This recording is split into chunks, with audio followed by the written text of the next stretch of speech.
So coming up on this week's Real Country File, we visit Tom Pemberton. I'm at a Cultivate conference, which is a conference all about sort of successful business, forward thinking, how to manage staff, motivational, things like that. Anyway, I met a couple of stars there, so you'll see them. And also Angela is in Bakewell, as in the tarts, and Stephen goes to visit a sheep farm. So we're at the seaside in Lytham St Anne's. It's currently raining. Tom is not a happy man. I'm not happy at all. Thought we'd missed it, thought we were just going to get 30% chance. It's lashing it down. So it's Monday and it did forecast good weather but a thunderstorm. Tom thought he'd miss it and he hasn't. But being on the sea with the Gulf Stream, he thought he might have missed it. You can miss it, but we haven't. Not at all. And it's your first cut? That is the first cut. So this is the joys of farming. Weather windows, you try to go for it, you try and go with contractors, you get into a queue. We were next in the queue after Saturday. Our men don't go on a Sunday, and then today we thought we'd be all right on Monday, but it's not. It's raining on it. It's at least in the rows. So when it's in the rows, it means underneath will be dry. When we mowed it was dry. Underneath will be dry. It's just on top it'll get wet. So the rain will be on top. When the sun comes out tomorrow, it's meant to be a good day tomorrow. Fingers crossed. It's saying good all day till 6. It'll dry out the top. We'll ted it out, so if there's any moisture in the bottom, it'll dry that out. We'll roll it up, and hopefully, fingers crossed, we'll make good stuff for our cows for the winter.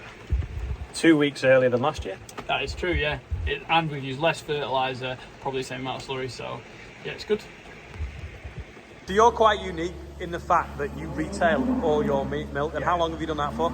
Yeah, so my granddad and my great uncle, who still lives 2 minutes from the farm, they started in 1950, I think. They started selling their milk straight to consumer. They bought this farm off my great uncle Tom, and they sold all the cows to make sure we're TB free, bought some more cows in that were completely TB free, and then we started selling to the consumer, Lytham St Anne's and Blackpool, and they just thought there was a better margin, and that's what we're all about on this farm. It's a little bit different. We try and try and cut out the middleman. So if we can produce it on the farm, either if it's born or bred, like these our guys are, and then sold to the end consumer, it works really better. There's a lot more hoops to kind of jump through, but we've always had a great connection with our consumers, so that's what we've always done. So you're one of the farmers that doesn't moan about the supermarkets? Yeah, we still moan a little bit about supermarkets, because the problem is we do sell direct. Our product's a bit of a premium, so when the supermarkets are selling really cheap milk, or milk that we can't even produce it for, and they're selling it to in the shops, we struggle to compete, and that's where we lose a lot of customer. But now the price has gone up loads. They've had to buy it more. They've had to spend more on it from the end consumer. So it's kind of helped us a little bit, and we've been able to put our prices up and be able to hopefully make a little bit of a margin. Yeah, so they basically put the floor in the market. Yeah, 100%. So they set where but nearly the top as well, isn't it? Yeah, really? Yeah. So they set where the bottom price is going to be, and it's a bit like if you're a struggling household and you have only got one person bringing the bills in or bringing the money in, what you're going to choose, the milk that's at £1.40 or milk that's at 99p. So that's where we struggle. So a lot of people will just choose 99p, but hopefully the people who buy our milk will know that where our milk is produced, and they will feel a little bit better for buying milk at their doorstep. So kind of making your carbon footprint less is the plan and the idea. We'll no doubt catch up with Tom a bit more in the future. Anyway, here's the Young Farmers Tractor Cab Challenge. Don't forget, if you're a Young Farmers Club and you want to send us a Tractor Cab Challenge, film it landscape, because people keep sending them portrait and have to keep cutting them down. I'm Alex Riddle, chairman of YFC Young Farmers based in South Gloucestershire, and this is our attempt at how many people we can get in a tractor.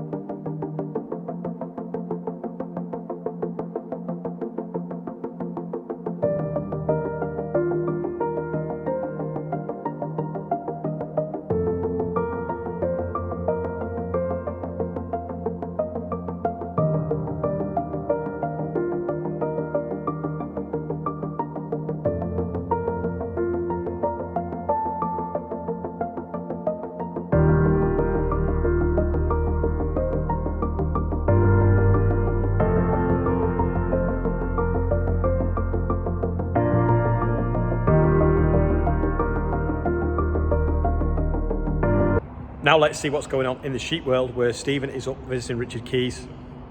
Hi, I'm Richard Keys. I'm here on the family farm. I used to be a ex-student of Mason College and a previous teacher there, and now I've come back to work at my family farm here on the sheep farm. We'll run mule gimmer hogs to the Suffolk and Texel tups that you see over there. We've got one Suffolk and one Texel. Here's a set of twins. And I believe it's happy time for you. Yeah, very happy time. Yeah, tell us why it's happy for sheep farm, Richard. we finished lambing on Sunday, so yeah, big relief, and it went really well. So the weather was really good, very kind to us. And so, how many lambs have you had roughly this year? Look at your eyes. Roughly. I wouldn't like to know just yet. You haven't just got quite all finished up and counting. But yeah, it's been a successful season. It's more than a dozen though, eh? Maybe 2 dozen, yeah. Yeah. When did you start lambing? How long's that last? We started, well, the tup's going on November the 5th. So it's going on November the 5th and start lambing on April the 1st. They go in with a bang, out with a full. And then, so we finished lambing on the 16th of May. So roughly 6 weeks of a job running. 6 weeks of sleepless nights and kind No, of, we do sleep. bad. We do sleep. Right. Just first light and last light. That's when we were working then. Like so, yeah. So we're here in the northwest of England, mate, and weather's kind today. But you're saying there that at the moment, yeah, and grass is growing, all's looking good. But that lambing period, weather's been bob on for you. Then you're an happy chap. Really good. Yeah. You couldn't ask much better weather. Not too warm, not too wet. No, been really good. So yeah, fantastic. All in all, then, are you looking at a bit optimism at the minute? I'm fairly optimistic. Yeah, it's challenging. Going to be a challenging year, but yeah, I'm fairly optimistic. Yeah, good. What about prices then at the minute? Prices from yesterday, the prices were down 20p a kilo, which is like £8 a lamb, which doesn't sound a lot. But then you've got all the costs that bear in mind all the costs that have gone up, which you've done on previous videos, like your diesel, your fertiliser, etc. So that's hitting you just same as Olly with his crops and Rob other week with dairy job for grass. You still need all this grass, I guess, for sheep. Yeah, we do. Yeah. We've got to keep it pushing and stuff like that. Yeah. Like look how good the job the sheep do with the grass. Look how thick that wood is there. That's why you need the sheep. Look at all that grass there. Yeah. So you're proud of your grass as you are as your sheep? I'm slightly more proud of my sheep, yeah. Yeah, good. Yeah. Good stuff. Yeah. So in terms of then, like you said, the prices are coming down a little bit. Your main markets then, have they been affected at all with world events, or are you kind of... Our main market, we supply Honeywell meats with our lamb. They would supply them from November throughout to the end of May. So we have a good working relationship with them, selling your lambs they want a week, and it's also good for your internal parasites as well, because we're in with the abattoir to see how if they fluking and stuff like that. So really good relationship with the abattoir as well. Excellent stuff. Well, I think we should have a wander around and look at look at some of your stuff, mate. Yeah.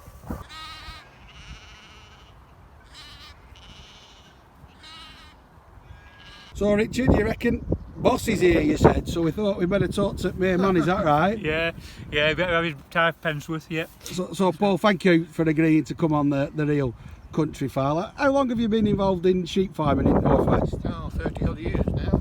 Yeah, it's just we progressed in numbers and how we do things. Well, we think we have. We're lucky we supply a local butcher, and they like to know where the meat comes from, and we like to know where we sell it, and that's one advantage to a system. We keep picking up new customers for buying our shearlings, and from Aberdeen up to bloody Devon. What's the shearling then? For people like Olly, he's an arable farmer, let's educate him. What's a shearling? Oh, well, we buy a mule gimmer lamb, and we basically tup them in November, lamb them in April, May, and then shear them. So then they become a shearling, and then we sell them in September, fatten up the lambs over winter, but we buy a new mule gimmer lamb in September, and that's the circle. Right, I see. So even I've learned a bit. Right. So we were hearing about from Richard. You were saying, Richard, that things are all right. You've had a good winter. It hasn't been too harsh, and lambing's gone well. 30 years you've been in job, Paul.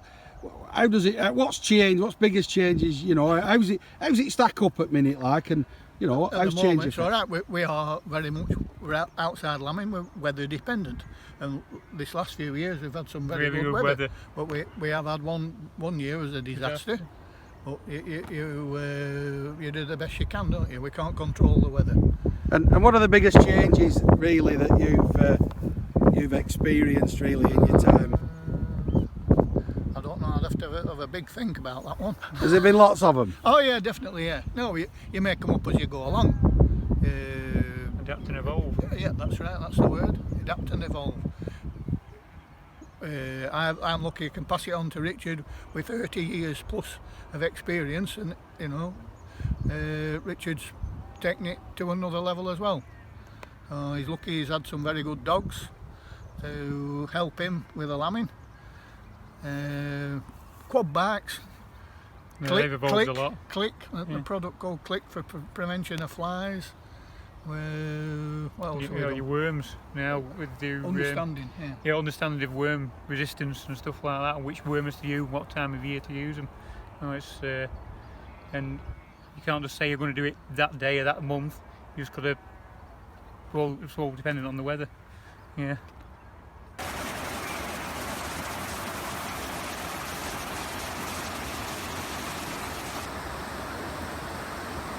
I'm in the beautiful village of Bakewell in Derbyshire, famous obviously for the Bakewell tart. But it's a very serious message of why I'm here today. In the agricultural centre, a number of organisations are focusing on health and safety and getting the message across to farmers about how best to keep safe whilst working on their farms.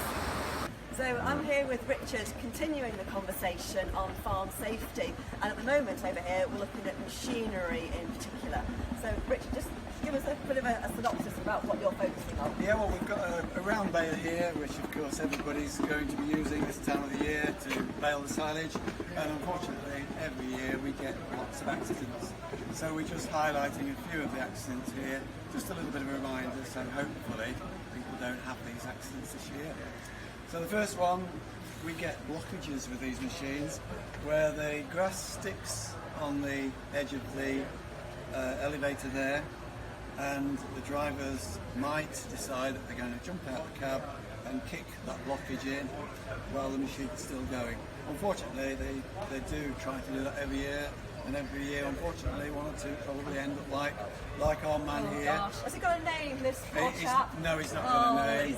He's dead and he's nameless. Well, what a terrible place to be in. He's not dead, but he's got a leg in the machine, and so he probably is going to be quite soon. Yes. So that is one of the big dangers, and the way to avoid that is to carry out what's called safe stop, which means that before leaving the cab to come and clear the blockage, the driver should put the machine out of gear, put the handbrake on, all the equipment and the controls safe, stop the engine and remove the key, which means that nobody else can start it, and then come out and safely clear the blockage. He's not going to get in any trouble by doing that. Yeah. Just wastes a few minutes. It's a really easy thing to do, isn't it? Yeah, so simple, really and yet is. unfortunately so many people don't. Every year. Really important message. Yep. So Ben, tell us what happened to you when you were working on a farm when you were 18 years old. Probably quite relevant to what Richard's been saying. Badly maintained tractor. Farmers really should have had it maintained correctly. Brakes weren't working right. I was backed up to a big bank with a slurry tanker on the back, and as the slurry tanker started to empty, the tractor was heavier than the tanker, so it started rolling back. I jumped on the tractor, as Richard was said, to stop the tractor, put my foot on the handbrake, but couldn't quite move feet, so when I lifted the first foot up to try and move over, the tractor just went straight over the bank. So I just hung on to the steering wheel and followed it down, kept it straight, and here today to tell the tale, fortunately. Gosh, very lucky, but we're glad that you made it out okay in the end. Yeah, that's it. Health and safety is about living to a ripe old age and being a nuisance to the kids. So that's the sort of age I am at now, and I take great delight in being able to be a nuisance to to the grandchildren.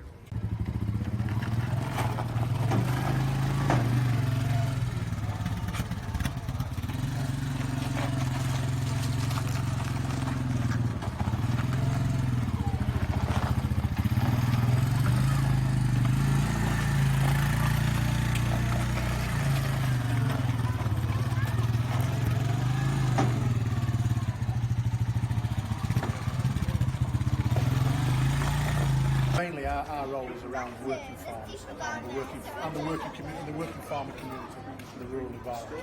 So, is there any particular really quick, simple message that you'd like to say to farmers about crime in general at all? Secure everything you can as best you can. The biggest thing we have problems with in Derbyshire is theft of things like quad bikes, off-road ATVs, things like that, because they're left out, or they're left in a barn that's not locked, or they're left. Some people even leave the keys in with the quad bikes. They get stolen. ATVs get stolen, and simple things like your trailers. Secure your trailers. Mark your trailers with an identification marker, something like a company called data tag. Mark your trailers so it can be easily identifiable by us. We have access to a lot of systems 24 hours a day to help us identify Caesar and data tag, and it helps us know how to just secure your items. So really simple thing to do, which could just save a whole load of aggro and stress. Yes. Because once a quad bike is missing, it might take us 6 weeks to return that piece of that item, or it might take us 10 minutes if it's marked. Because we've got COVID going on at the moment, the old way of doing this would be to lift the chin up and check the breath by getting close.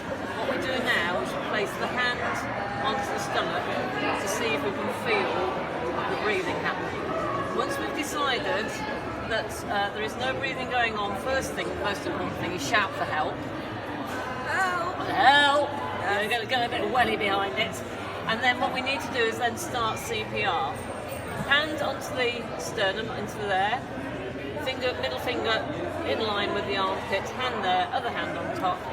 Get your weight onto it and start doing some nice deep compressions.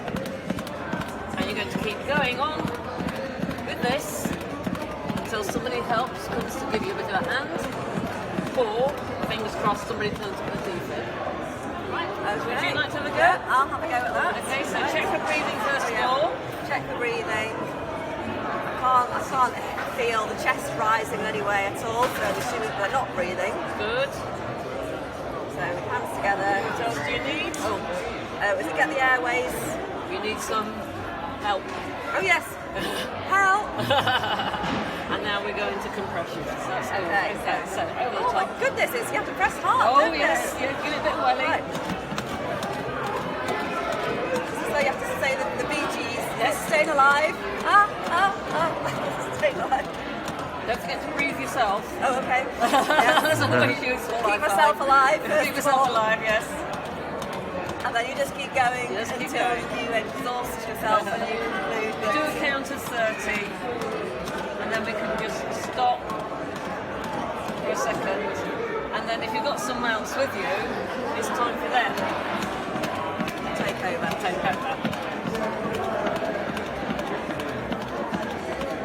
And just keep stopping. Easy as that. Easy as that. Nice. You're alive. Well done. Yes, exactly. Hurrah. And if you've been wondering about the bridge that I was stood on earlier, it's a bridge full of locks, padlocks actually, presumably for people to come to this beautiful place and lock in their love. So hopefully we've got some love for farmers and we'll keep them safe throughout their working lives. So this is the 724 Fent. Let's see how Stephen got on with it.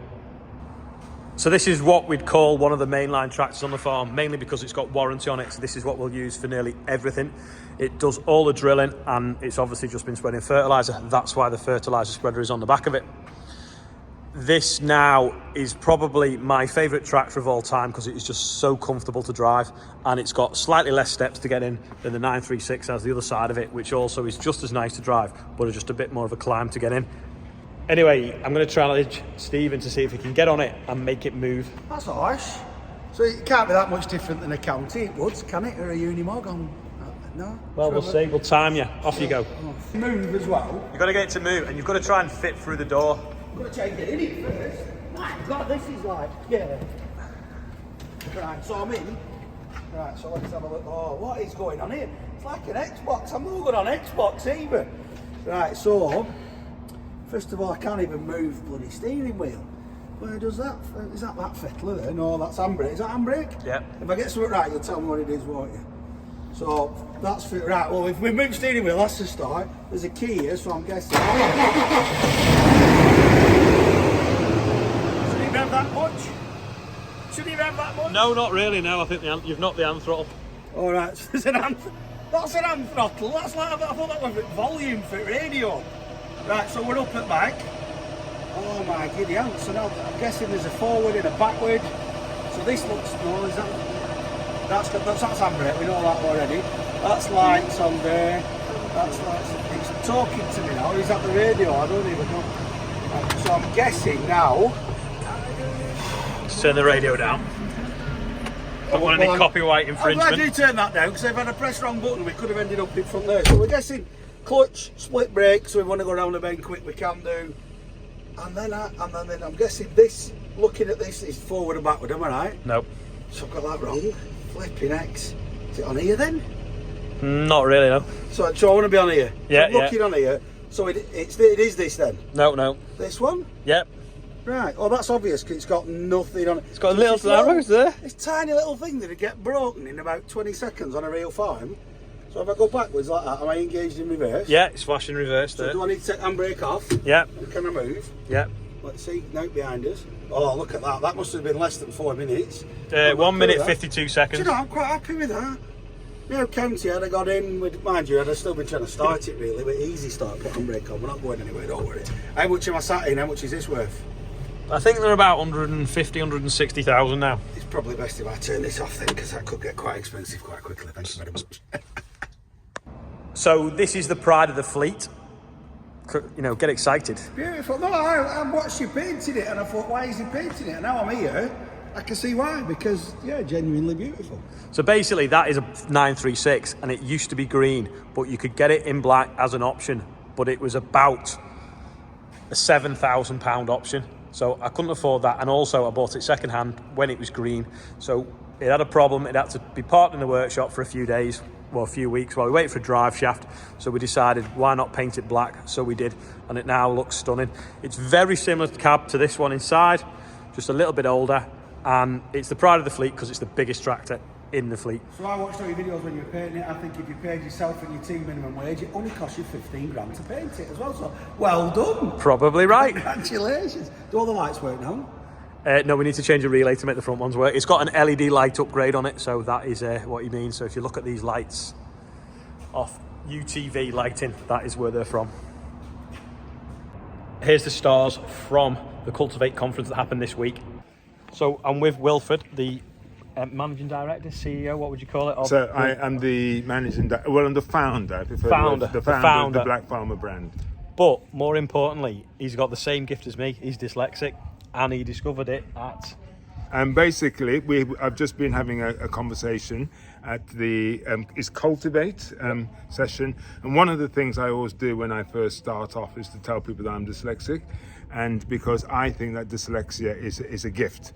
And that when you're brought up in an environment like schools, all too often they see it as a problem rather than a gift. Those of us who do have dyslexia are able to look at problems and come up with a totally different solution that most people who are not dyslexic would not even think about. So anybody out there, if you're dyslexic, do not see it as a problem. See it as a gift that will actually make your fortune. And the other thing is that most successful people that you will see will have some form of dyslexia. The other interesting thing, so the speaker before, Wilfred, actually said that being successful in business just means that you're constantly solving problems. That's what running a business is. No business runs smoothly. All it is a conveyor belt of problems to solve and carry on. So thank you very much, Wilfred, for being the speaker today, and thank you for being in today's video. Thank you very much. So Zach's here from AHDB, and he's made up because he's met the very famous... I actually exist, not just on screens. So at the AHDB conference I went to about, what was it, February? Yeah. Yep. Chemmy was supposed to be the last speaker, but she could only do it via Zoom, but she's here in real life with all pins and different things Yes, that hold it get the together. leg out, get the leg out, go through a machine and beep. No, it's really, really exciting to meet you all. I think there's only so much passion that you can convey through Zoom. So it's great to be here and be part of this industry and see all the incredible things that you're doing and meeting YouTube stars. You know, that's I know part of the day. HDB. Yeah. Stars. I mean, that beard in itself is famous. I'm glad you didn't say that about me. Is that because of all the surgery? Yeah. It's the consequence. That is about all for this week. I know I promised you some pig farming. Well, the guy with the pigs has been too busy this week, but hopefully next week we'll have an update of what's going on in the pig job. Things have changed quite a bit this last week with the pig job as well. One random fact though, apparently from leaving the farm to turning up on your shelf, pork and pig products are marked up 600%. Anyway, that's about it for this week. We've had 13.8 mil of rain in the last week. What have you had? Thanks for watching. See you next week. Don't forget to subscribe and click like if you've made it this far.